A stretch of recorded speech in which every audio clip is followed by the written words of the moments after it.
my fellow panelists, and dear friends. Though I've had a structured PowerPoint presentation where I barely touch upon CCTNS, I've been instructed by the chairperson to speak more about CCTNS.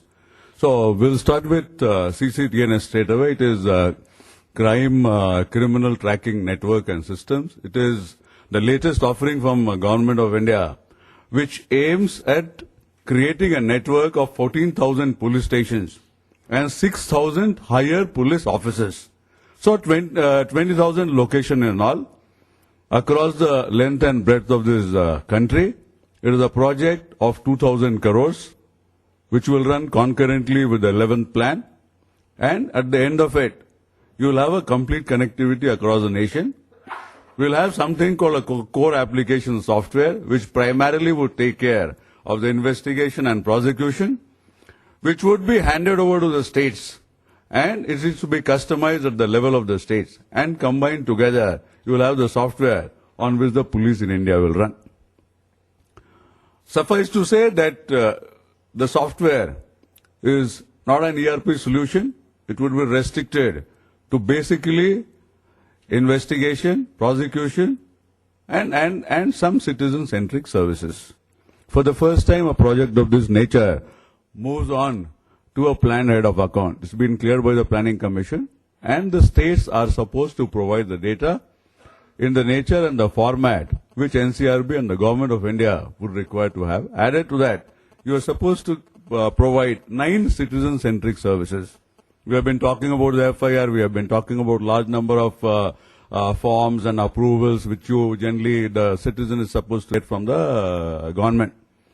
Now all these facilities would be provided to the citizens through the portal which will be established but in different states by the respective governments, and I presume at the Government of India level by the agencies at the central level. The project as of now has reached the level of core application software. The basic formalities are over, and Wipro has been allotted with the task of creating this core application software, which they are supposed to deliver in another 52 weeks time. This is the first time where you have the concept of bundled facilities and bundled resources, where from the site preparation till the hand holding, every single activity is accounted for, and there is a timeline for every single activity. If the project goes on course, by end of the financial year 2011-2012, we are supposed to complete this project. The rollout would be complete. As far as the implementation of this project is concerned, there are clear-cut governing structures. You have state empowered committees, you have state apex committees in different states with the prescribed nature of the job, periodicity of their meetings, and the powers which has been ascribed to them. So, based on the powers they have and the functions they have, they are attending to their duties, and there is a monitoring mechanism at the central level which takes care of the project on a weekly, monthly, and annual basis. We have had a couple of other projects. I think since 1994, Government of India has made very serious efforts to computerize the Indian police. But I don't think that we have achieved the results for which these projects were initiated, and the present project, by its nature of the governing structure and the nature of professionals which are being associated to this by way of your central management consultancy. So these are the people. We have some organization called National Institute of Smart Government. So these are the people who are providing consultancy, and you have a concept of a system integrator all the way, which was generally been lacking in the earlier projects. So this project is a totally different offering. It is more on a professional basis, and the likelihood of this project being successful is much higher than any other project in the past. So this is broadly the CCTNS project. And for the CCTNS project, based on the performance and based on the level of computerization which different states have, Andhra Pradesh, Karnataka and Gujarat, they are treated as a lead state. Each state is provided with the liberty to run its own software And the complete funding would be done by the Government of India as long as you are able to provide the necessary information which Government of India needs at different intervals. And you are also able to provide the 9 citizen-centric services which the Planning Commission intends the police agencies to provide to the citizens of this country. So this is broadly what CCTNS is. We are still in the initial phases. As far as Karnataka is concerned, we have ERP, which is nearly developed by now by Wipro, and being the lead state, we are not going to fall back upon the core application software being created by Government of India.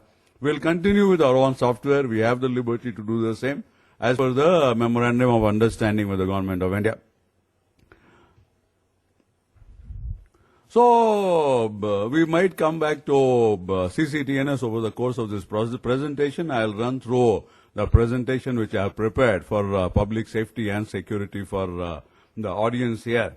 So, we'll start with the introduction and definition. What is Homeland Security? What do we have in India today? We have been talking quite a bit about databases and things of that nature. But on a day-to-day basis, a database can only be created on a day-to-day basis. If day-to-day basis we are not able to create a database out of a ERP which is working in my department, I don't think any other system is going to deliver anything. You have a command and control structure, a center. There is a major incident. You react to the major incident. You carry on you take the injured to the hospital. You do all activities which all of you are associated, which all of you know and which you see on the TV cameras on a day-to-day basis. After that, what? Safe city, tetra radio communication, interception, city-based video surveillance, internet, and other issues. And at the end, I'll just like to elaborate on a responsive technological framework for public safety. So what public safety exactly means? It involves the prevention and protection from significant danger. What has happened over the course of last couple of years, 9/11 to 16/11 and henceforth? So we are supposed to believe that public safety and security finally gets restricted to command and control centers and only to emergency situations. So public safety in ICT parlance is being talked about only in terms of command and control centers and safe cities, and misses out on of its purview the whole of the rural India and non-serious emergency situations related to day-to-day public order and security. Our sense of security is related to the response of the police and the government agencies to the day-to-day policing requirements. It might be a small robbery. It might be a series of dacoity. It might be a situation next to a school which creates scare in children out there. So it can be any situation. It's not that there were no issues of public safety and security before terrorism came into vogue, or because before Naxalism literally gained control of quite a few areas in the country. Do we have the organizations which finally, we talk about Homeland Security over and over again. We are still not aware of the 23 organizations which finally merged into Homeland Security. How did these mergers took place? How did they have one single command and control structure which got so seamlessly integrated to give the results which it has been giving since the day of 9/11? So we have to get into the nitty-gritty of things. The whole expertise of whether it's the government or the vendor who is working for the government is to finally you bring to the ground the ideas which we are talking about. We still don't have a command and control center of the nature we have been talking about in the last couple of years. So in India, what is the future of all these things? Safe city we have discussed over and over again. So as a concept, it should take care of all the requirements of a city, from the law and enforcement angle, and from the angle where if there is a major natural disaster or there is a major man-made disaster. A centralization of command and delegation of authority. So I think all of you, we have been, it is very often repeated. So what happened in 26/11? So from the SHO of Bazad Maidan police station to the highest executive in this country, how command and control structure, it worked or it did not work, and what were the repercussions